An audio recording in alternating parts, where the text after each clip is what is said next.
Assalamualaikum warahmatullahi wabarakatuh. Perkenalkan, nama saya Anissa Zulfahmida dan kedua teman saya. Saya Aprilia Rofi Astuti. Saya Atifa Afra Auliaha. Kami di sini akan melakukan penyuluhan mengenai dagu sibu. Dagu sibu apa sih? Dagu sibu merupakan singkatan dari dapatkan, gunakan, simpan, dan buang.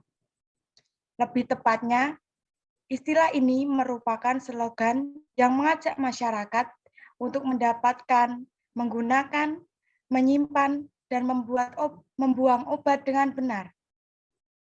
Karena kenyataannya masih banyak yang belum mengetahui cara mendapatkan, menggunakan, menyimpan, dan membuang obat dengan cara yang benar.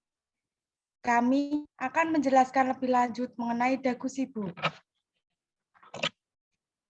Yang pertama, cara mendapatkan obat dengan benar. Gimana sih cara mendapatkan obat dengan benar? Mendapatkan obat dengan benar itu bisa didapatkan dari 1 rumah sakit, 2 puskesmas, 3 klinik kesehatan, 4 toko obat, dan yang terakhir apotek. Pastikan apotek yang Anda jumpai itu memiliki izin apotek dan dapat dipercaya.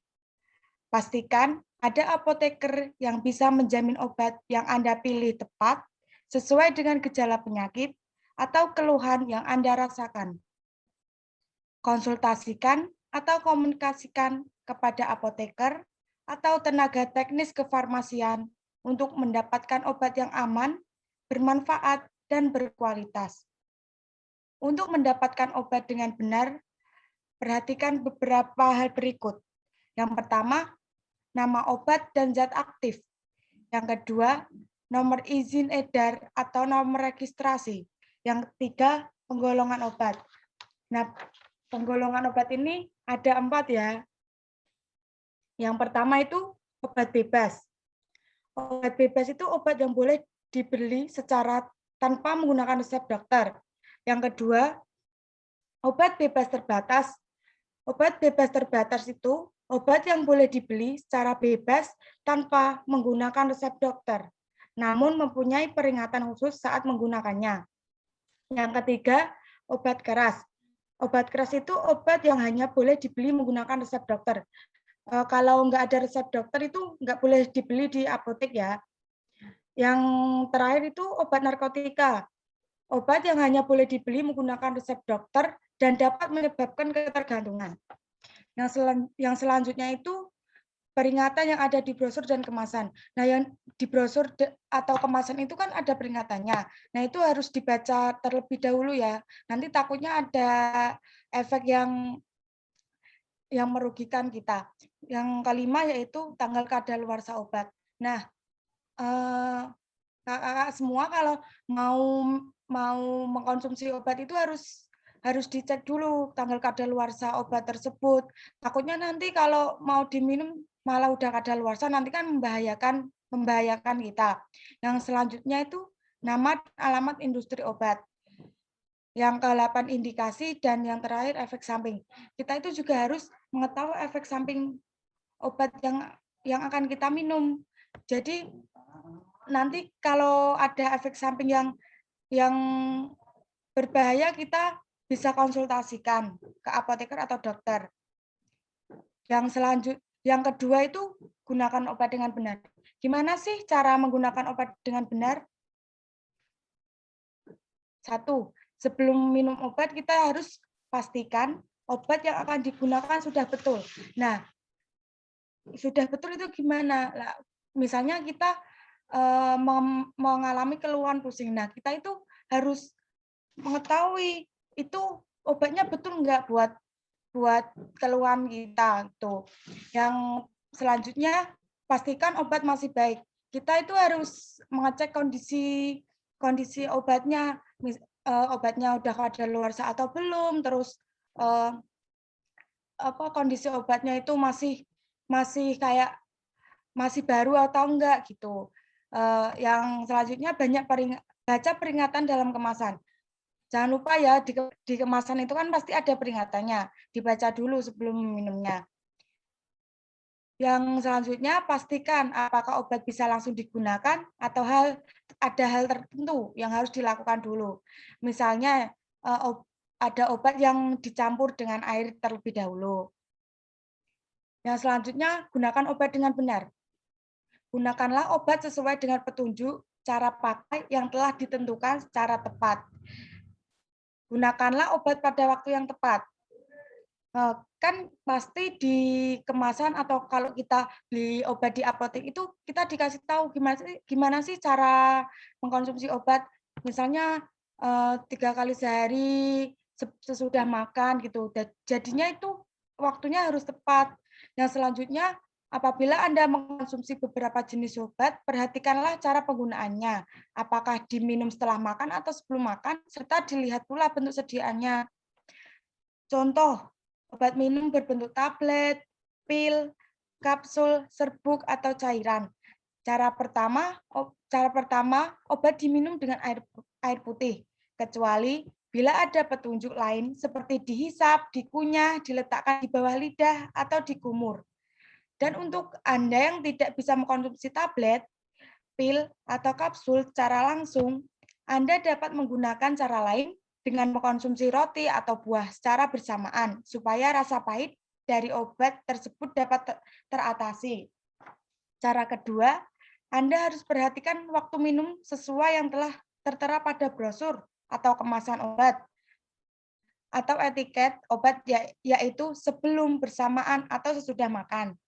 Cara ketiga, apabila ada mengkonsumsi obat dalam bentuk cair, yaitu suspensi atau emulsi, sebaiknya dikocok terlebih dahulu dan gunakanlah sendok takar untuk memudahkan minum obat serta ketepatan dosis atau aturan minum obat.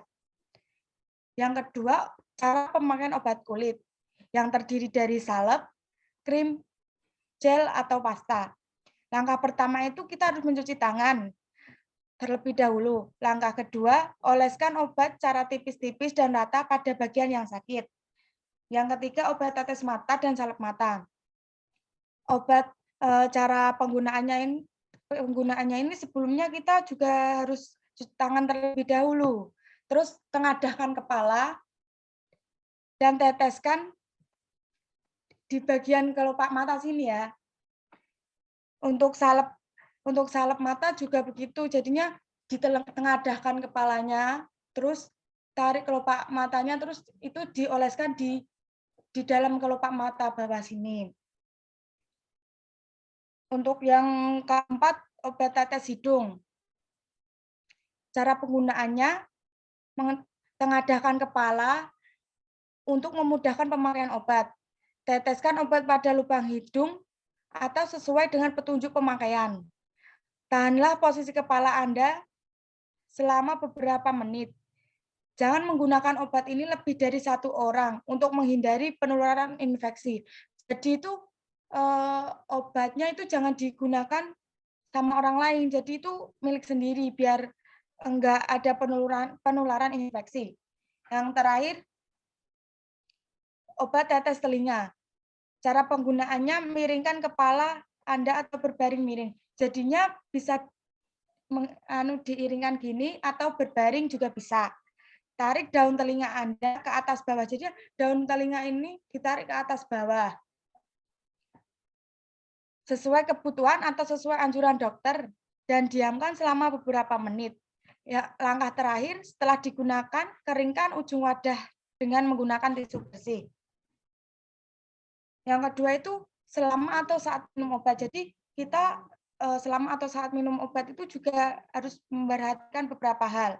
Yang pertama, pastikan apakah perlu bantuan orang lain. Jadi ketika kita saat menggunakan obat itu, kita itu butuh bantuan orang lain atau tidak gitu.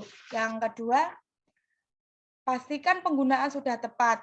Jadinya itu penggunaannya tertelan, nempel pada luka, obat tetes sudah masuk atau mengenai pada bagian tubuh yang sesuai itu, kita itu harus tepat penggunaannya.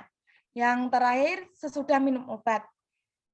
Ya hal-hal yang diperhatikan itu sesudah minum obat, apakah ada timbul gejala khusus misalnya kantuk, gatal, perih lambung, pusing, dan sebagainya. Yang kedua, kembalikan obat pada tempat atau wadah yang sesuai. Yang selanjutnya, simpan obat dengan benar. Baik, tadi dagu udah dijelaskan oleh Kak Zulfa. Selanjutnya saya akan jelaskan tentang simpan obat. Jadi yang ketiga itu simpan obat dengan benar. Cara penyimpanan obat perlu diperhatikan untuk menjaga kualitas obat agar stabilitas obat itu tetap baik, jadi tidak rusak.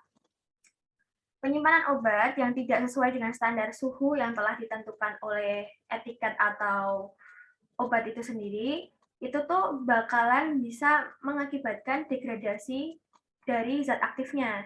Nah, dari situ kemungkinan obat rusak itu sangat besar. Kalau obat rusak, kemungkinan tidak menyembuhkan, malah menimbulkan masalah baru. Mungkin bisa jadi tambah sakit. Selanjutnya, ada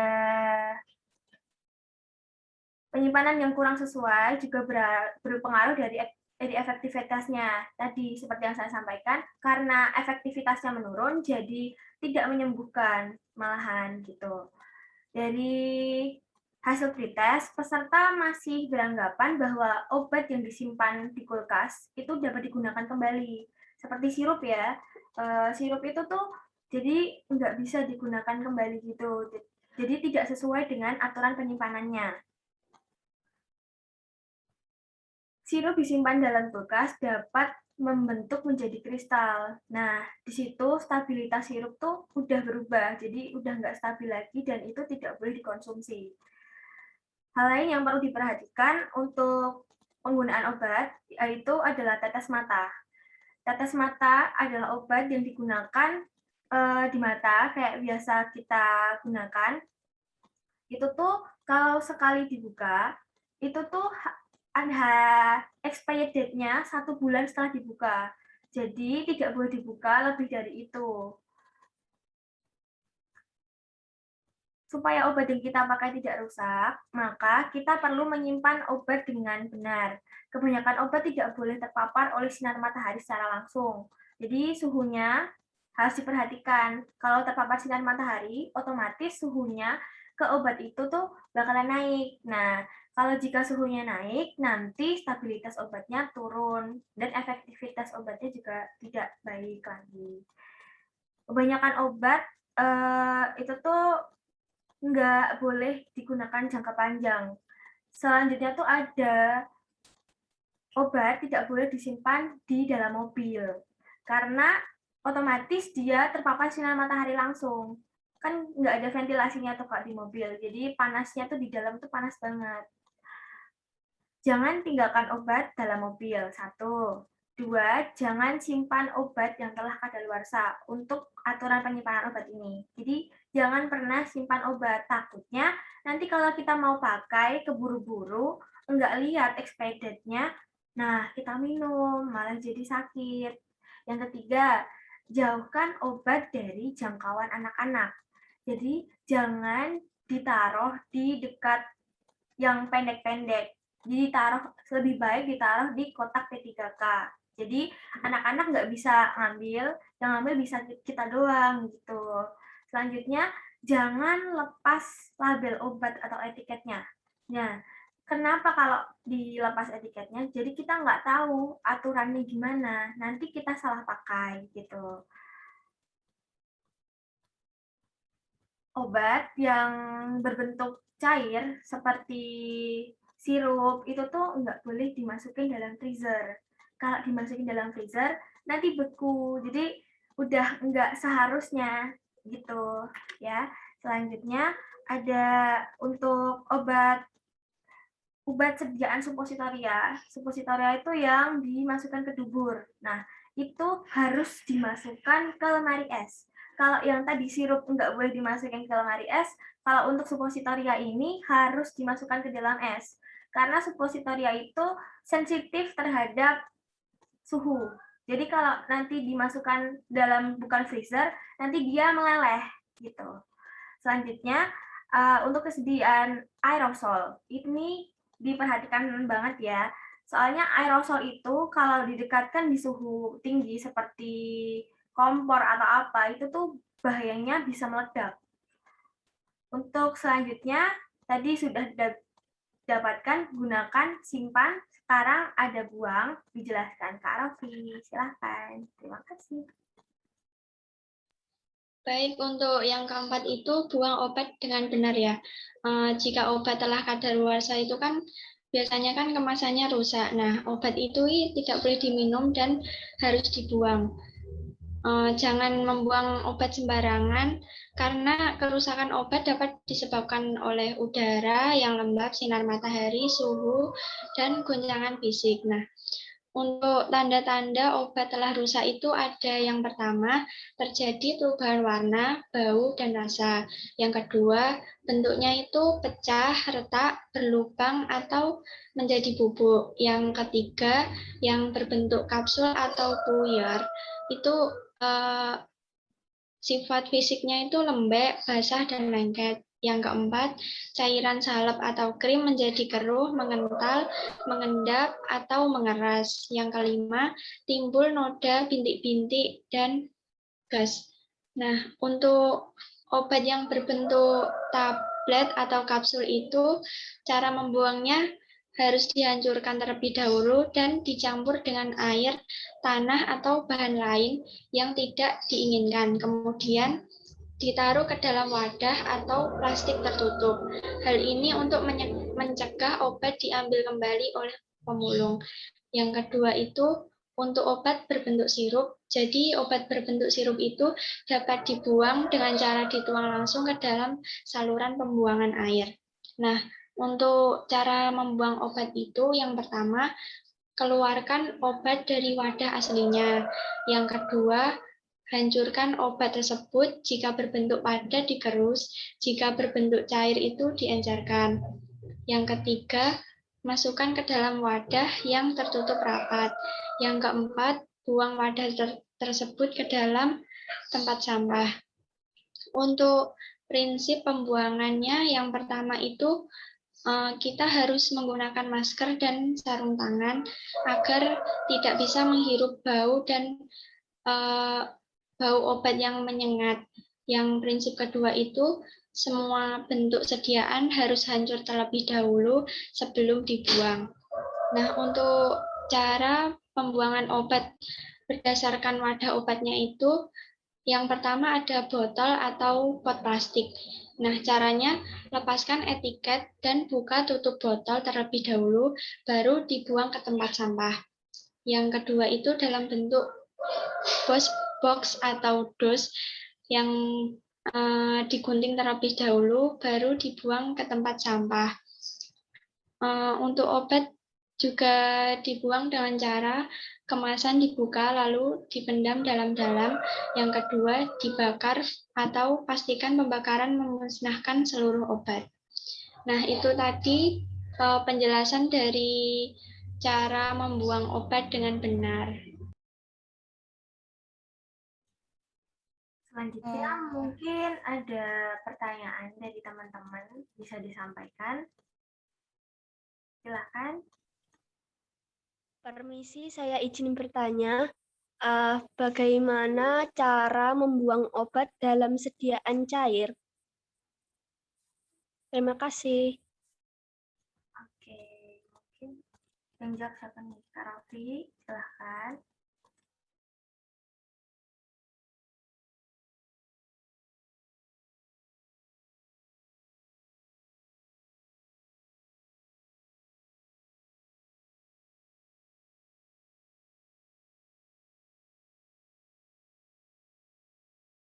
Monggo Kak Rofi bisa dijawab.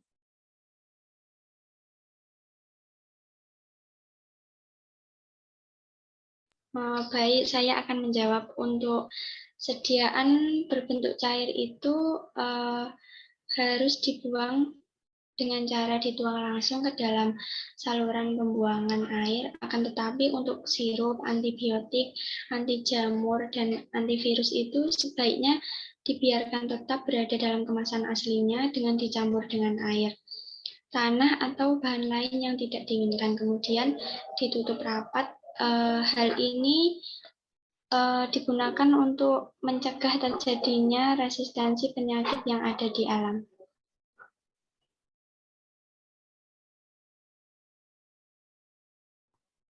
Gimana Kak untuk jawaban dari Kak Rafi? Atau apakah udah bisa menjawab pertanyaan dari Kak Ayu Lansari? Sudah, Kak. Terima kasih atas jawabannya. Apakah ada yang ingin ditanyakan lagi? Mohon maaf Kak, Masuk, Kak. saya mau tanya, itu kan obat tetes mata ya, sebelum digunakan itu kita harus cuci tangan. Lah, kenapa harus cuci tangan terlebih dahulu? Terima kasih. Ya, saya akan menjawab pertanyaan dari Kak Tati Margianti ya. Obat tetes mata itu kan merupakan sediaan steril. Lah, kenapa sih kita harus mencuci tangan terlebih dahulu sebelum menggunakannya? Kita itu mencuci tangan terlebih dahulu sebelum menggunakannya agar menghindari obat tetes mata itu agar tidak terkontaminasi dengan yang lain. Jadi kita harus mencuci tangan terlebih dahulu. Gitu, Kak. Gimana Kak jawabannya? Apa udah bisa menjawab dari pertanyaan Kak Tati Margianti? Sudah Kak, terima kasih. Apakah ada yang mau ditanyakan lagi?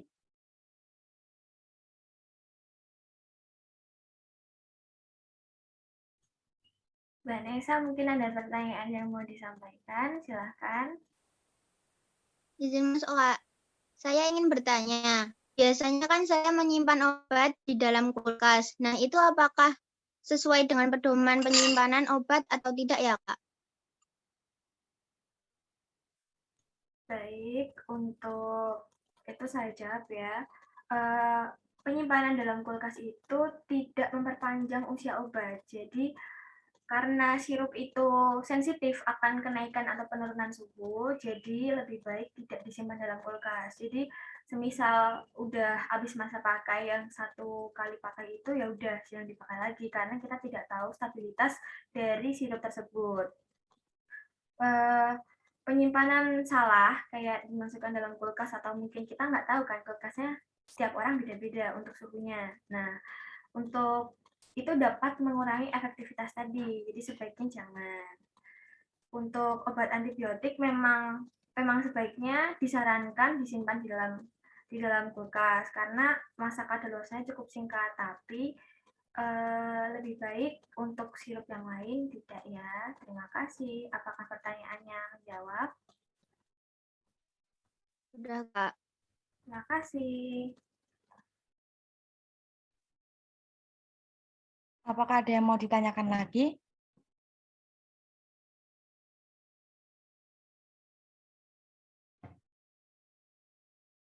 Jika tidak ada, setelah penyuluhan ini, semoga kita bisa menerapkan Dagu Sibu ya. Dapatkan obat dengan benar, gunakan obat dengan benar, simpan obat dengan benar, dan buang obat dengan benar. Sekian penyuluhan dari kami. Ada kurang lebihnya kami mohon maaf. Semoga ilmu yang kita berikan bisa bermanfaat kepada kita semua. Wassalamualaikum warahmatullahi wabarakatuh. Waalaikumsalam warahmatullahi wabarakatuh. Waalaikumsalam warahmatullahi wabarakatuh.